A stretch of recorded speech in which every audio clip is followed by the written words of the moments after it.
Khilafah, sebuah institusi pemerintahan Islam yang berjalan sejak zaman para sahabat hingga tahun 1924. Ia merupakan sebuah simbol keagungan peradaban Islam selama hampir 1.300 tahun. Setelah hampir seabad pasca keruntuhannya, kini ia kembali mencuat sebagai isu yang begitu hangat di tengah masyarakat. Belahan dunia timur dan barat membicarakannya, tak terkecuali di Indonesia.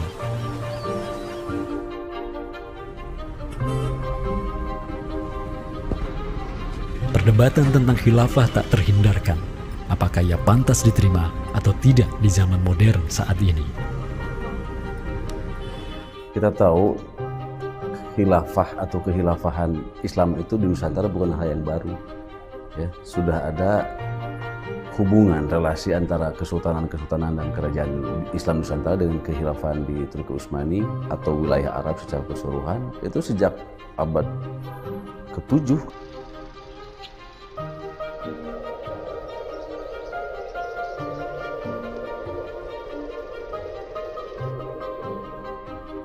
Sejarah khilafah yang panjang di pentas dunia telah memainkan debutnya di Nusantara. Islam yang diemban para punggawanya telah menjadikan Nusantara jaya dan menjadi sumber utama perlawanan terhadap para penjajah. Inilah kisah tentang Nusantara dan jalinannya dengan sang negara adidaya. Inilah kisah tentang khilafah yang menjadikan rakyat Nusantara sebagai satu umat dengan Muslim sedunia. Inilah kisah tentang jejak khilafah di Nusantara.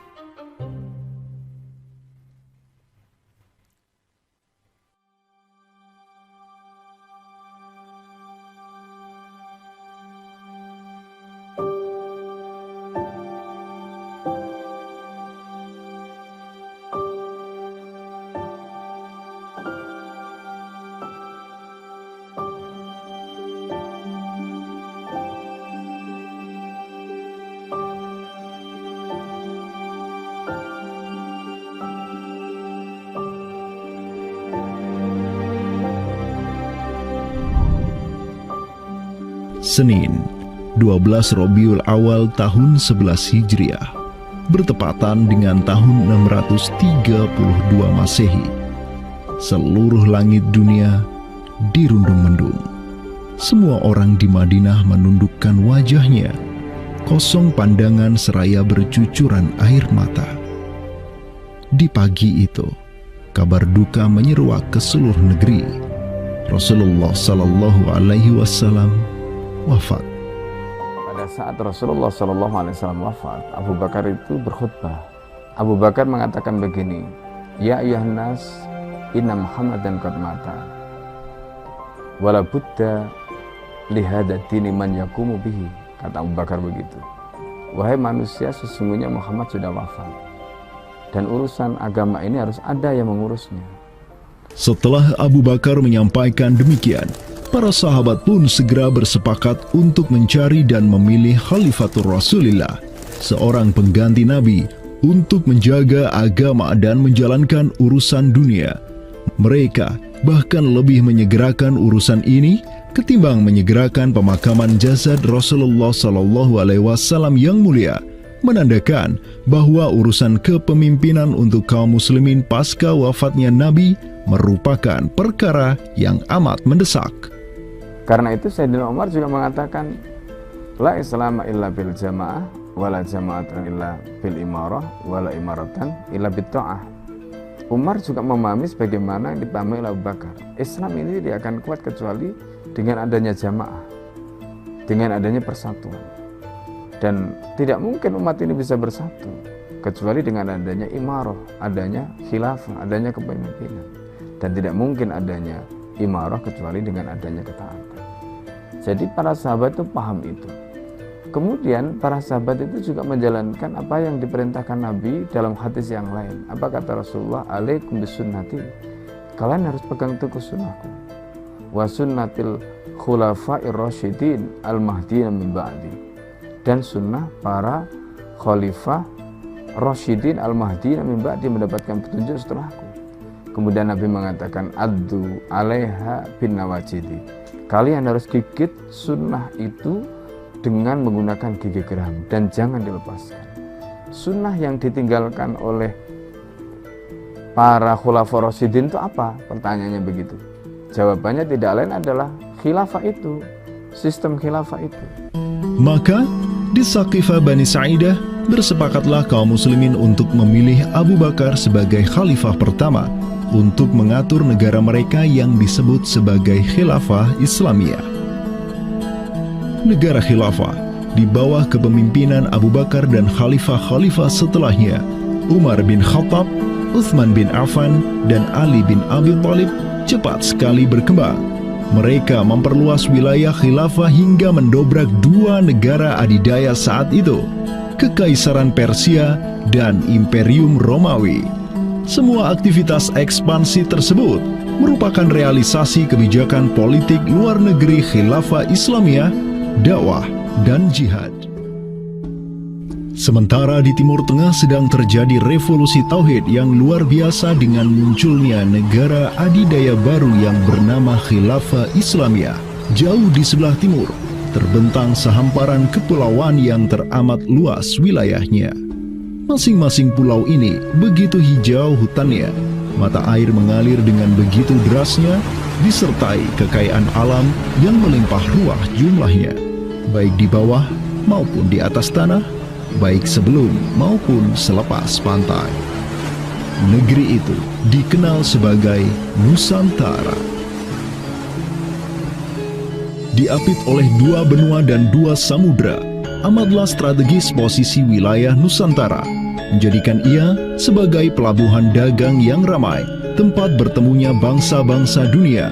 Kala itu, belumlah penduduk di Nusantara mengenal Islam, sementara kehidupan mereka sedang diselimuti oleh kegelapan. Namun, tatkala Islam sedang membara di Timur Tengah, tentu sampailah pengaruhnya ke Nusantara.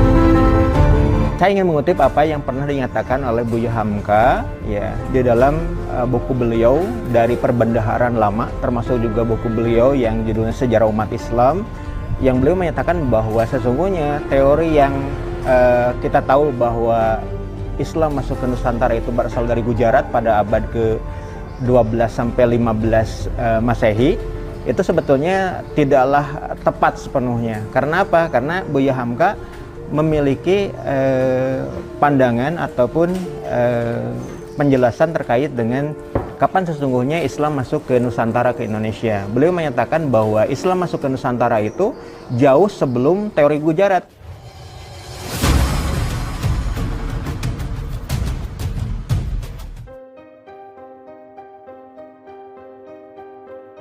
Di bawah pemerintahan Khulafaur Rasyidin yang wilayahnya membentang dari Afrika Utara sampai Persia, perdagangan kaum muslimin berkembang pesat dengan dikuasainya pelabuhan-pelabuhan strategis di Samudra Hindia. Hubungan diplomatik dan komersial pun terjalin dengan sejumlah kerajaan dari India sampai Cina. Sui Tangshu, sebuah kronik kuno dari dinasti Tang di Cina mencatat, telah datang serombongan utusan khilafah ke hadapan penguasa Cina di tahun 651 Masehi, di mana tahun tersebut merupakan masa Khalifah Utsman bin Affan. Hubungan khilafah dengan dunia timur terus berlanjut sampai di mana khilafah beralih ke pemimpinannya di bawah otoritas Bani Umayyah. Apabila hubungan negara khilafah dengan kekaisaran Cina sudah terjalin sejak masa Khulafaur Rasyidin melalui jalur laut, tentulah utusan khilafah akan melalui wilayah Nusantara yang menjadi penghubung antara Timur Tengah dan Asia Timur. Dan di ujung paling barat wilayah Nusantara, terdapat pulau besar yang kala itu dikenal oleh bangsa Arab sebagai Sribuza, pelafalan mereka untuk menyebut kerajaan Sriwijaya. Pelabuhan-pelabuhan di kerajaan Sriwijaya senantiasa menjadi titik transit setiap kapal yang hendak melanjutkan perjalanannya. Tentu, penguasa Sriwijaya akan menyadari keberadaan pelayar-pelayar muslim yang singgah di wilayah kekuasaannya.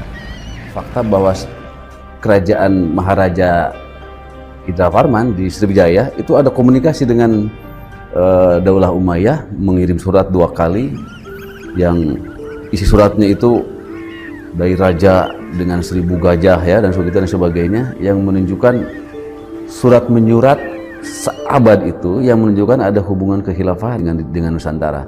Dan secara historis ya sangat logis ketika itu superpower dunia adalah khilafah.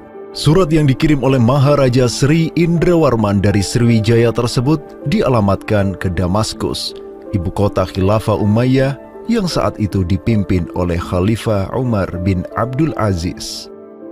Dalam surat itu disebutkan, min malikil amlak alladhi huwa ibnu alfi malik walladhi tahtahu bintu alfi malik walladhi fi marudatihi alfu filin walladhi lahu nahrani yumbitani al-auda wal-allawha wal-jawza wal-kafura alladhi yujadu rihuhu ala masirati 12 milan ila malikil arab alladhi la yushriku billahi syai'an. Amma ba'du, fa inni qad ba'athtu ilaika bihadiyatin wa ma hiya bihadiyatin walakinnaha tahiyatun wa ahbabtu an tab'atha ilayya rajulan yu'allimunil islama wa yuwaqqifuni ala hududihi wassalam.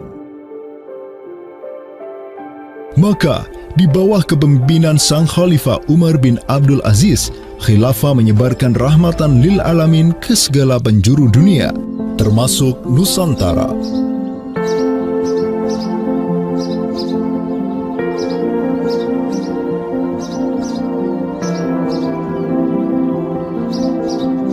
Seperti sekarang Amerika atau Eropa kan ada hubungan dengan semua negara karena dominasi politik, ekonomi mereka, budayaan dan sebagainya. Saat itu penguasa dunia atau superpower adalah dunia Islam, institusi politiknya khilafah, maka sangat logis kalau ada relasi dengan berbagai semua negara.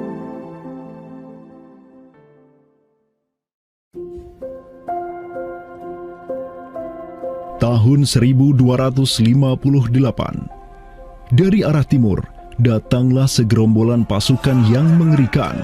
Tubuh mereka besar-besar bak raksasa, berkulit kuning dan begitu mahir berpanah dan mengendarai kuda. Inilah pasukan Mongol yang datang dari utara Cina. Khalifah Al-Musta'sim itu dibunuh oleh Hulagu Khan, ya, pemimpin tentara Mongol. Kemudian pasca penaklukan Baghdad, itu Baghdad menjadi kota kosong, ya. Penduduknya dibantai, khalifah dibunuh, ya. Kotanya dibakar, perpustakaannya dihancurkan, wah pokoknya kacau sekali lah. Nah, tapi ternyata banyak keluarga Abbasiyah, ya, dinasti Bani Abbasiyah yang dia itu selamat dari pembantaian orang-orang Mongol, dan mereka itu akhirnya berdiaspora, mengungsi, ya. Ada yang berdiaspora, ada yang mengungsi ke Hijaz, ada yang mengungsi ke daerah Najd, ya, ada yang mengungsi ke daerah Mesir. Ada satu keturunan Abbasiyah, Bani Abbasiyah, yang dia itu mengungsi sampai ke Aceh, gitu. Dimana Aceh itu dulu, ya, negara yang berkuasa di sana adalah Samudra Pasai.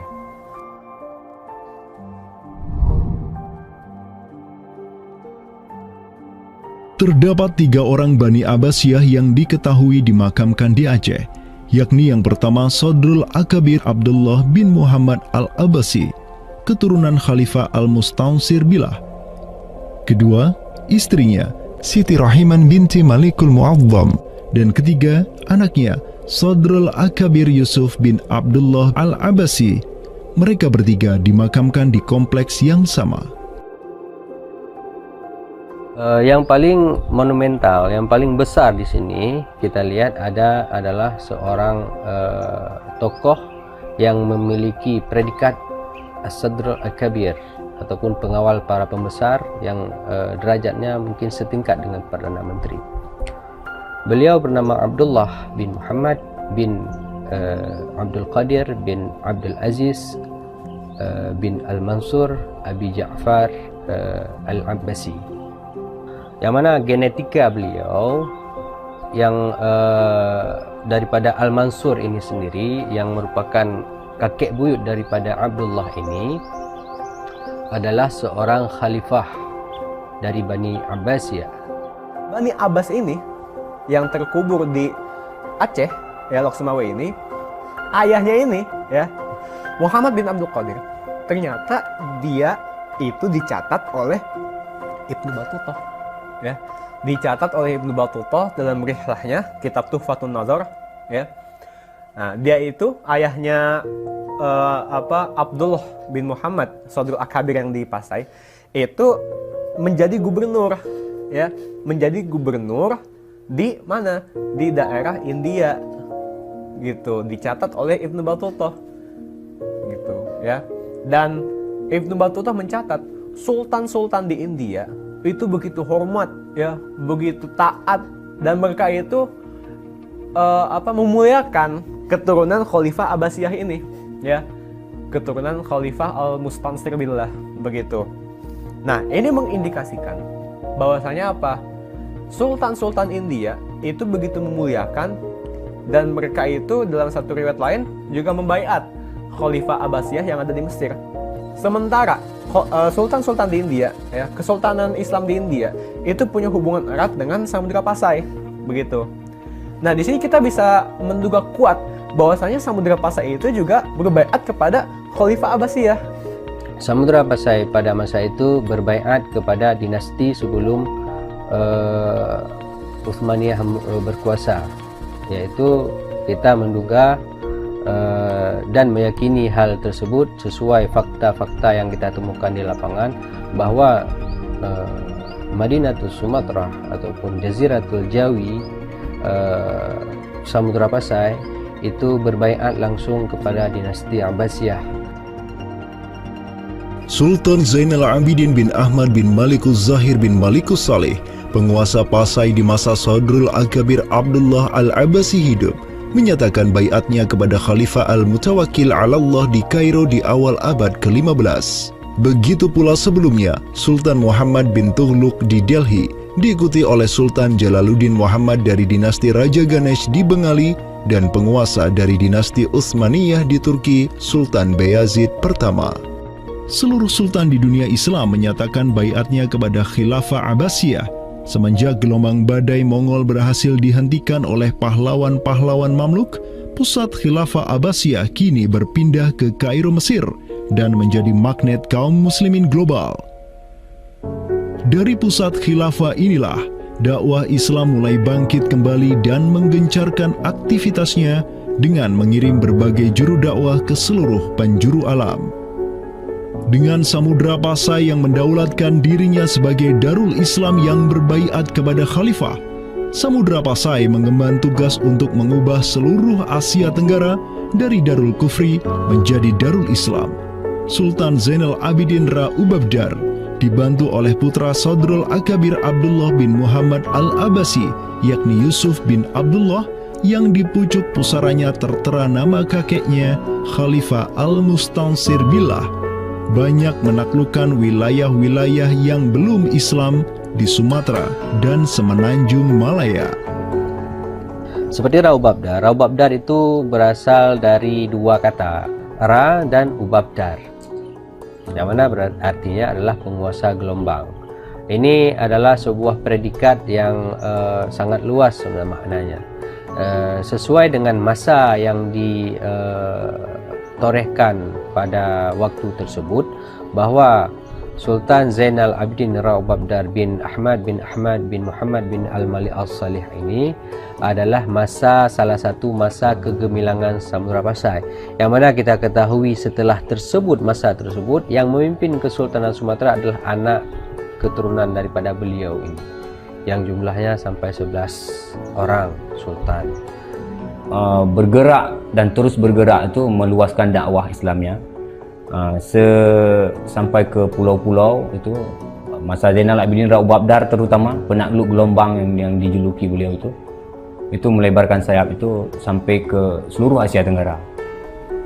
Digelarilah Sultan Zainal Abidin Pasai dengan sebutan Ra Ubabdar, bahasa Persia untuk gelar sang penakluk gelombang, karena dengan arungan pasukannya yang luar biasa di atas gelombang laut Nusantara, ia membuka banyak sekali wilayah, seperti Malaka misalnya, di mana di sanalah Sultan Zainal Abidin Ra Ubabdar menempatkan putranya Sultan Mansur sebagai penguasa Darul Islam Malaka. Kesultanan Samudra Pasai banyak pula mengirimkan juru dakwahnya untuk meminta penguasa-penguasa Nusantara lain agar menerima Islam. Salah satu juru dakwah tersebut dikirim ke Jawa Timur, pusat pemerintahan rezim yang mendominasi wilayah Nusantara saat itu, Kerajaan Majapahit.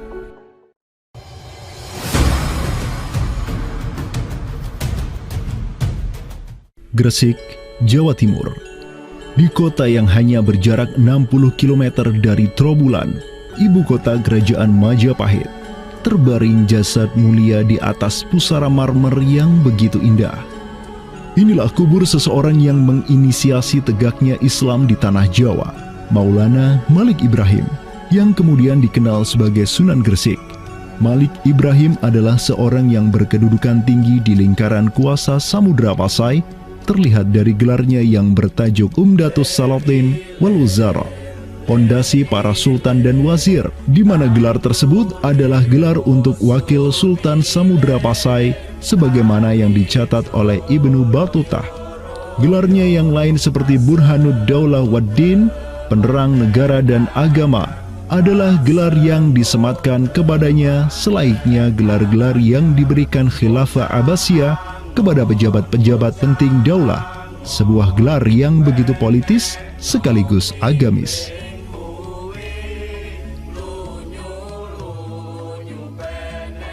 Maulana Malik Ibrahim dikirim oleh Pasai untuk mendakwahkan Islam kepada rakyat dan para penguasa Majapahit. Banyak orang-orang dari kesultanan ini, Kesultanan Samudra Pasai, yang itu berbaiat langsung ke khalifah, itu mengirim orang-orang atau orang-orang Pasai itu banyak bermigrasi ke daerah-daerah lain di Nusantara. Misalkan ya, kalau kita perhatikan makam tertua ya, salah satu makam tertua di Jawa yang sekarang terletak di Gresik, siapa orangnya ya? Pemilik makam ini itu adalah Maulana Malik Ibrahim.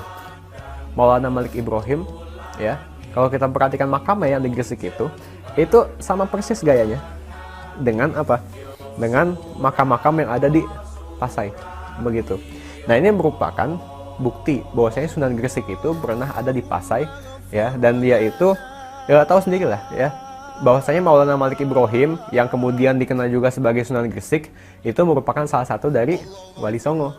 Bersama kakek, paman, keponakan, cucu cicit dan murid-murid pilihannya yang kemudian disebut Wali Songo, Maulana Malik Ibrahim berdakwah di Jawa dan menyebarkan Islam di kalangan penduduknya.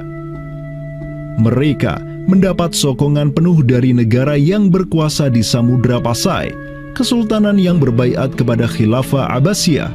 Dakwah mereka terus berkembang, perlahan namun pasti, dan mulai melumat persendian kuasa Majapahit yang mulai keropos akibat kekacauan internal mereka sendiri.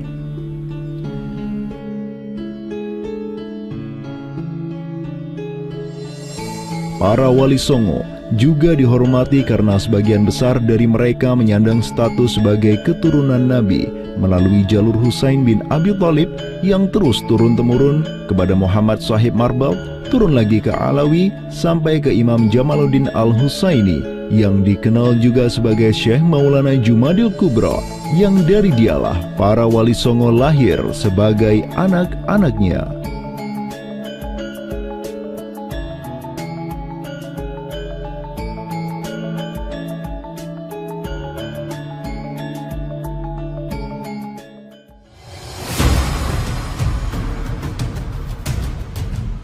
Bertolak dari Gresik, dakwah para wali menyebar ke kota-kota lainnya di Pulau Jawa, bahkan sampai keluar Jawa seperti Maluku, Ternate, Makassar, Kalimantan, dan sebagainya.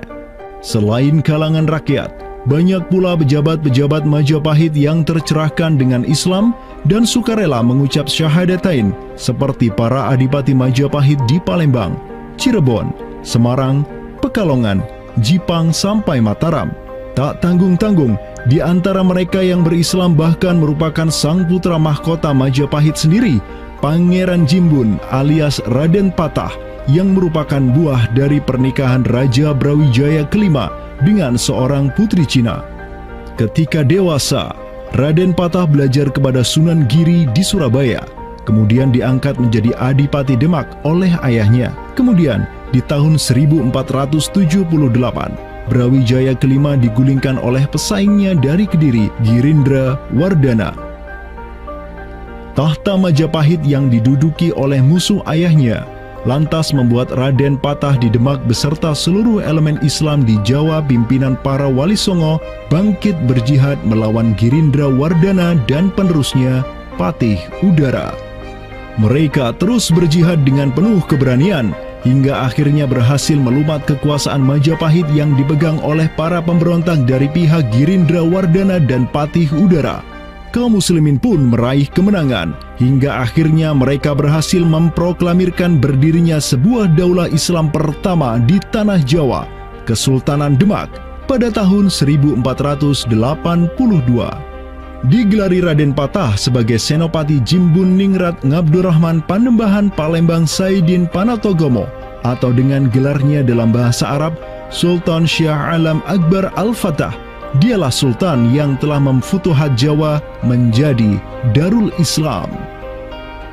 Dengan berdirinya Demak sebagai daulah Islam pertama yang berdaulat di tanah Jawa, bertambahlah kuat bargaining politik Islam di kawasan Nusantara bersama-sama dengan Kesultanan Samudra Pasai di Sumatera, Kesultanan Malaka di Semenanjung Malaya, Kesultanan Brunei di Borneo, Kesultanan Sulu di Filipina, begitu pula Sultan pertama di Ternate, Sultan Zainal Abidin, yang pernah menimba ilmu ke Jawa di bawah bimbingan Sunan Giri. Dalam rentang abad yang bersamaan, kemenangan daulah Islam di kawasan Nusantara juga diiringi dengan penaklukan Konstantinopel, ibu kota Romawi Timur, oleh salah seorang sultan dari Bani Uthmaniyah, Muhammad Al-Fatih. Penaklukan Konstantinopel sekaligus menandakan tamatnya riwayat Imperium Romawi Timur untuk selama-lamanya. Penaklukan Konstantinopel pada tahun 1453 oleh Muhammad Al-Fatih, sang Sultanur Rum, merupakan realisasi dari janji yang telah terucap ratusan tahun sebelumnya oleh lisan mulia sang Sayyidul Mustafa, Rasulullah Muhammad Sallallahu Alaihi Wasallam. Sungguh, Konstantinopel akan benar-benar ditaklukkan. Sebaik-baik pemimpin adalah pemimpin yang berhasil menaklukkan Konstantinopel, dan sebaik-baik pasukan adalah pasukan yang menyertainya. Dengan dikdayanya kuasa Islam di tanah Rum, menjadikan para penguasa Uthmaniyah mempunyai citra istimewa di kalangan rakyat Nusantara.